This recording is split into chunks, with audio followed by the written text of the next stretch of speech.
દેત્રોદમાં નાયક ભવાયા સમાજ દ્વારા ઓબીસી વર્ગીકરણ અંગે મામલતદારને આવેદનપત્ર આપવામાં આવ્યું।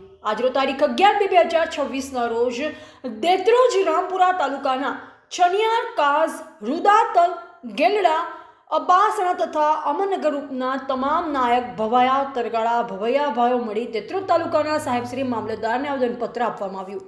ઓબીસી વર્ગીકરણ વિશેની માહિતી મેળવી માનનીય શ્રી મામલતદાર સાહેબનો ખૂબ ખૂબ અમે આભાર માનીએ છીએ।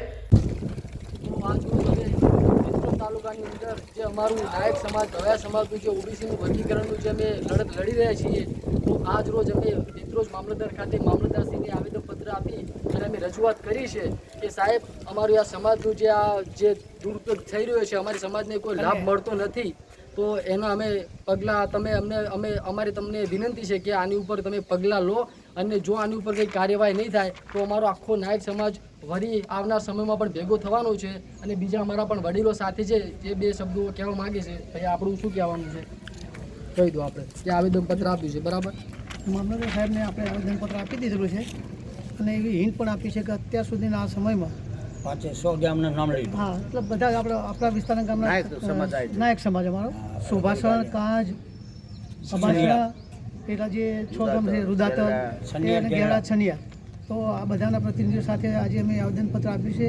આવેદનપત્ર સાહેબે સ્વીકાર્યું છે અને એમને આગળની ઘટતી કાર્યવાહી કરવાની આપણને બાંહેધરી આપી છે બરાબર।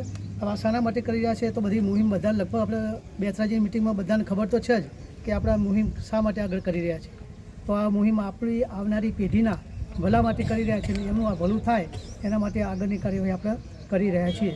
હવે પછીનું સ્ટેપ આપણું સાંભળવા માટે માનનીય ધારાસભ્યશ્રીને પણ મળવાનું થાય તો એમને પણ આવેદનપત્ર આપીશું અને પછીના સમયમાં માનનીય મુખ્યમંત્રીશ્રીને પણ જો આવેદનપત્ર આપવાનું થાય તો એ પણ આપણે આપવાની તૈયારી રાખવાની છે। બરાબર છે, ઓકે, જય હિન્દ। રિપોર્ટર મનુભાઈ નાયક, દેત્રોજ, રામપુરા।